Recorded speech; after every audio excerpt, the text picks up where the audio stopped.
السلام عليكم ورحمة الله وبركاته. اللهم صل وسلم على سيدنا محمد. عاملين ايه يا حبايبي واصحابي واخواتي؟ يا رب تكونوا بخير وصحة وسلامة. ربنا يطمني عليكم يا رب دايما ويخليكوا لي يا رب. وشكرا على الكومنتات الجميلة اللي بترفع من روحي المعنوية. بصوا كده يا حبيبي، انا نزلت السوق فايه. طبعا رحت، كانت واخده معايا حبيبه وعيشه. ما رحتش لوحدي لان انا كنت عارفه ان انا هنزل بقى اشتري ايه، حاجات يعني خزين رمضان وكده. مش خزين بقى اللي هي الرز والحاجة المكرونه والحاجات، لا. اللي انا بديه الحبيبه ده ايه في ايديها.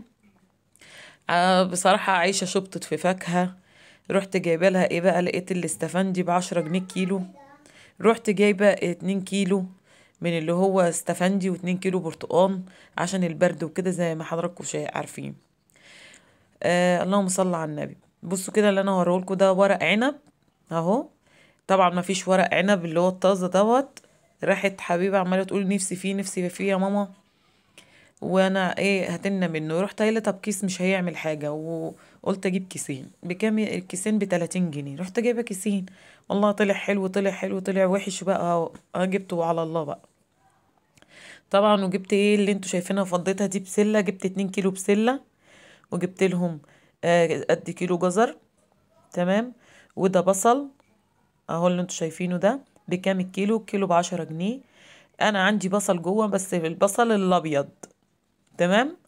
البصل الابيض ده بقى عندي بصل كبير كده حلو ابيض من اللي هو الغالي. رحت قايله لا اخليه واجيب بصل من دوت هو صغير بس مش صغير قوي، يعني لا منه صغير ومنه كبير. قلت اجيبه وانا كده كده هفرمه في الايه في الكبه. كده بقول لعيشه قومي قومي تعالي اقعدي الناحيه التانية. تعالي يا عيشه هنا، مش عايزه تقوم. قومي يا عيشه. راحت قايمه. تعالي يا بابا هنا عشان الكاميرا. راحت حتى بصت على الكاميرا وقامت. طبعا هنا كده ايه انا بعمل ايه بقى. بنقض البصل. باخد البصلايه الكبيره اللي هي القشره بتاعتها كلها سليمه. هخليها. والبصلايه اللي هي ما ينفعش تقعد في قلب التربو. همسكها اقشرها وهفرمها في الكبه. وهديهم لحبيبي. انا طبعا عشان قلت لكم قبل كده انا ظهري تعبني شويه. فمش بقدر اقف في المطبخ فتره طويله.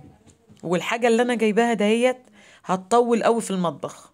فانا قلت لحبيبه اعمل ايه، قالت لي. قلت لها انا اقعد في الصاله اقشر البصل وجيبي لي الكبه جنبي والمشترك بقى جنبي اللي بشغل عليه الشاشه.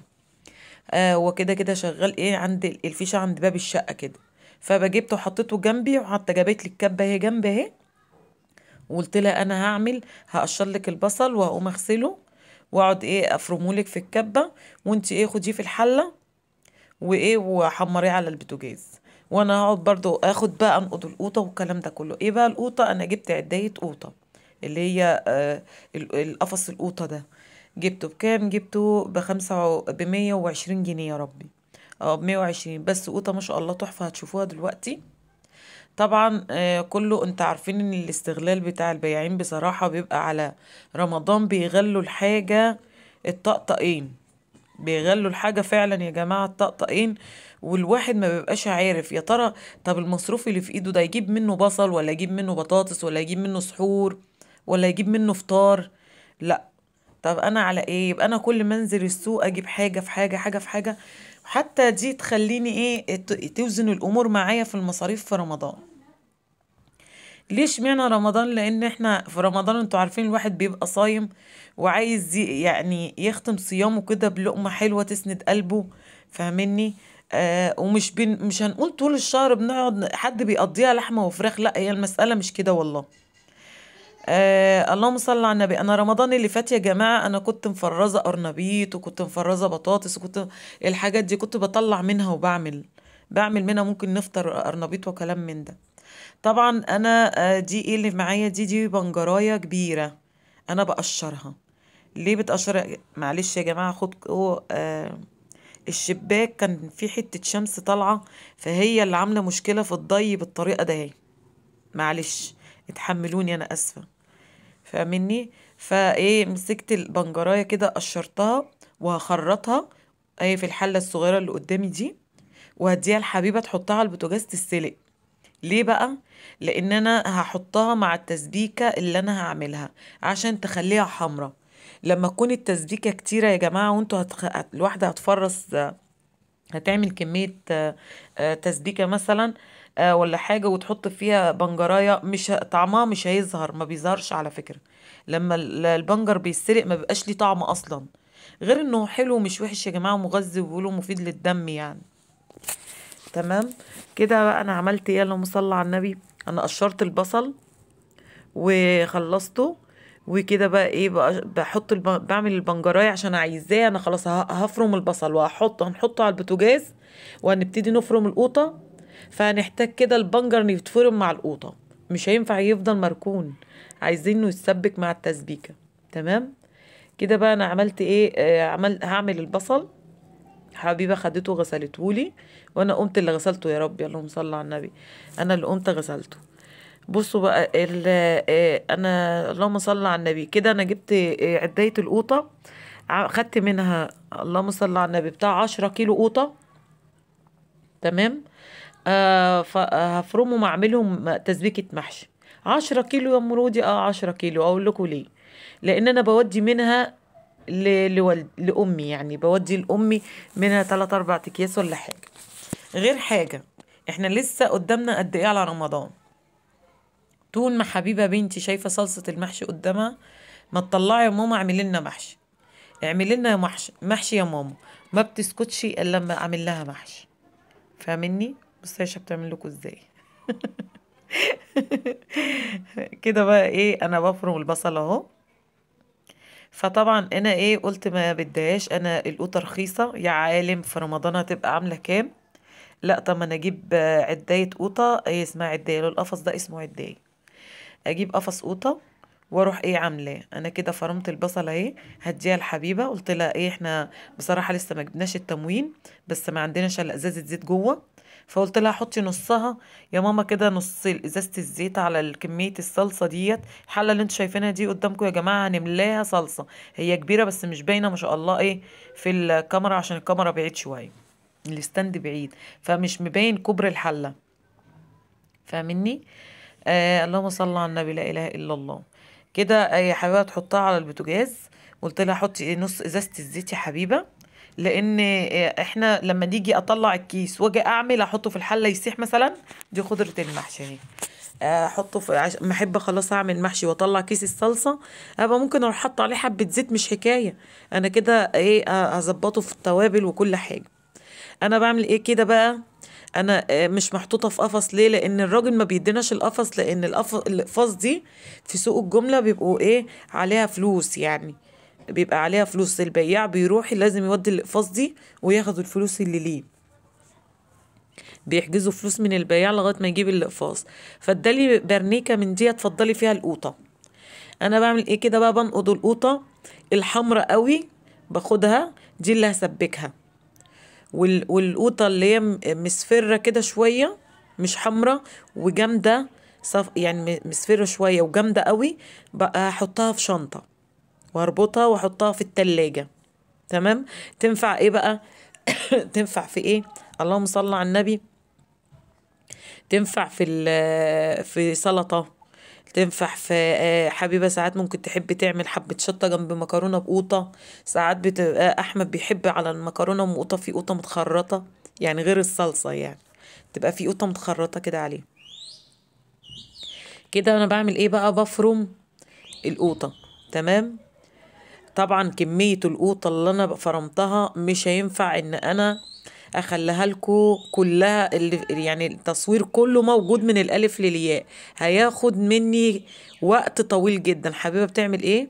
حبيبة بتاخد قوطة تغسلها عشان تجيبها لي، عشان انا افرمها فين؟ في قلب الكبة. بصوا يا جماعة، انا عندي الخلاط الموتور بتاعه ضعف خالص، كتر خيره، بقاله 21 سنة عندي. فاللهم صل على النبي. كده انا ما بحطش ايدي في القوطه دي. بص عماله اقول لها خدي دي، خدي القوطه دي معاكي، مش خدي دي معاكي. فاهمني؟ فاللهم صل على النبي، انا ما بحطش ايدي في القوطه التانية دي اللي في الطبق ديت، عشان ايدي مش نظيفه، وانا ايدي عايزاها نظيفه، عشان بقطع القوطه اللي مغسوله في قلب الكبه. كده حبيبه بصوا حمرت البصلايه. هتحط بقى الايه؟ هتحط القوطه اهي. بص الولاد في الشارع عمالين يصفروا ازاي.